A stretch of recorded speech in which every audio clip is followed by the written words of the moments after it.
Salut, c'est Trado, content de vous retrouver pour l'analyse technique du CFD à risque limité sur le France 40, l'Allemagne 30, le Japon 225 et l'US 30. On commence par les précautions d'usage.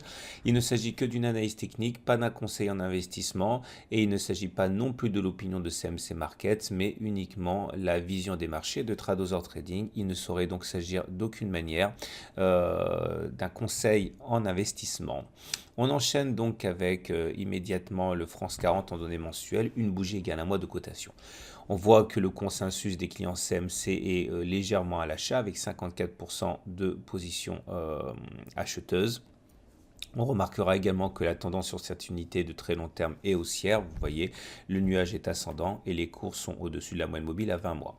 Malheureusement, nous sommes toujours sous une résistance qui pour l'instant reste intraitable à 5500. Dès qu'on s'en rapproche, on connaît un tir de barrage et ça fait près d'un an que cela dure. Donc oui, la tendance est haussière, mais l'avancée est bloquée. Alors ceux qui veulent éventuellement envisager de mettre des actions du CAC 40 en portefeuille doivent savoir qu'il y aura probablement des mouvements acheteurs aux alentours de 4300 pour le long terme.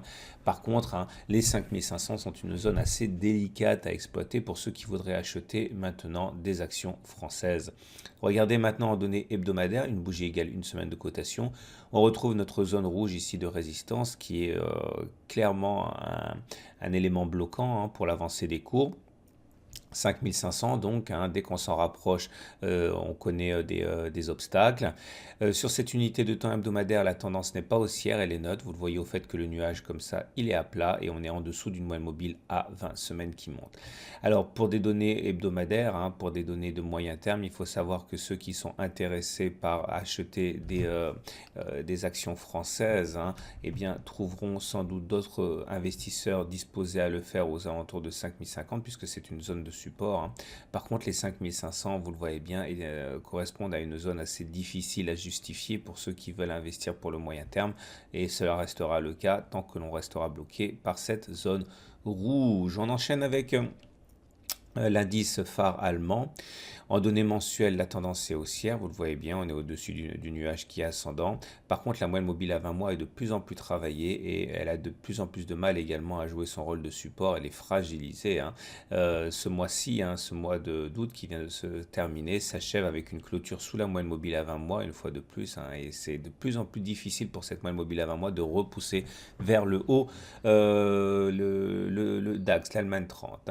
Vous remarquerez que cela n'empêche pas la plupart des clients CMC d'être à l'achat avec 66% de positions acheteuses. Tendance haussière, mais qui tend de plus en plus à s'affaiblir. En données hebdomadaires, le mal est fait. La tendance est déjà neutre, elle n'est plus haussière. Vous voyez ce nuage qui est plat. Vous voyez le fait que nous soyons avec une moyenne mobile à 20 mois dont la pente n'est plus du tout haussière. Ceux qui s'intéressent à des actions allemandes pour le moyen terme doivent savoir que les 12 000 seront sans doute mis à profit par des investisseurs pour initier des swings haussiers. Par contre, les 13 100 correspondent à une zone difficile et des ventes se déclenchent dès qu'on se rapproche des 13 100. Notez que pour l'indice phare américain, l'US 30, la tendance est clairement haussière. Vous voyez, nuage ascendant, moyenne mobile à 20 mois ascendante. Par contre, on est au contact une fois de plus de cette zone qui s'est avérée très difficile à négocier. On le voit mieux sur les unités courtes, 26 000, 26 600. Ici, c'est difficile. Une fois de plus, ce mois-ci, on a acté la difficulté. C'est peut-être la raison pour laquelle la plupart des clients CMC sur l'US 30 sont vendeurs à 64%. La tendance est toujours haussière, vous voyez le nuage est ascendant et la moyenne mobile à 20 semaines est ascendante, mais ce nuage commence à s'aplatir dangereusement, ce qui signerait la naissance d'une tendance neutre de moyen terme.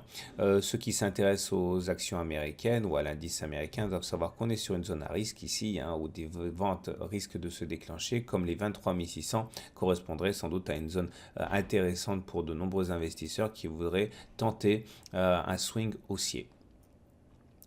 On termine avec le Japon 225, lui aussi en tendance haussière au regard de l'Ishimoku et au regard de la moyenne mobile à 20 mois. Là aussi, on s'approche d'une zone dangereuse, hein, les 23 000, 24 000, on est dessus, hein, correspondent à une zone où les tours de barrage se multiplient. Les 19 000 seront sans doute mis à profit par de nombreux investisseurs qui veulent investir sur le long terme sur les actions du Japon 225. C'est plus clair encore en données hebdomadaires, vous voyez, les 23 000 et 22 800 sont pour l'instant infranchissables. Il faut faire attention si vous achetez maintenant.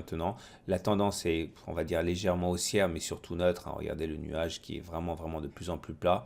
Et la moyenne mobile à 20 semaines tendrait à faire penser à une tendance haussière puisqu'elle est croissante, mais c'est plus, on va dire, neutre à haussier, hein. Les 21 000 seront sans doute mis à profit par de nombreux investisseurs qui voudront tenter un trade haussier, hein, sur le Japon 225 ou sur les actions qui le composent. Voilà, j'espère que cela vous a aiguillé, informé, tout en sachant encore une fois qu'il ne s'agit pas d'un conseil. Je vous donne rendez-vous la semaine prochaine pour la mise à jour.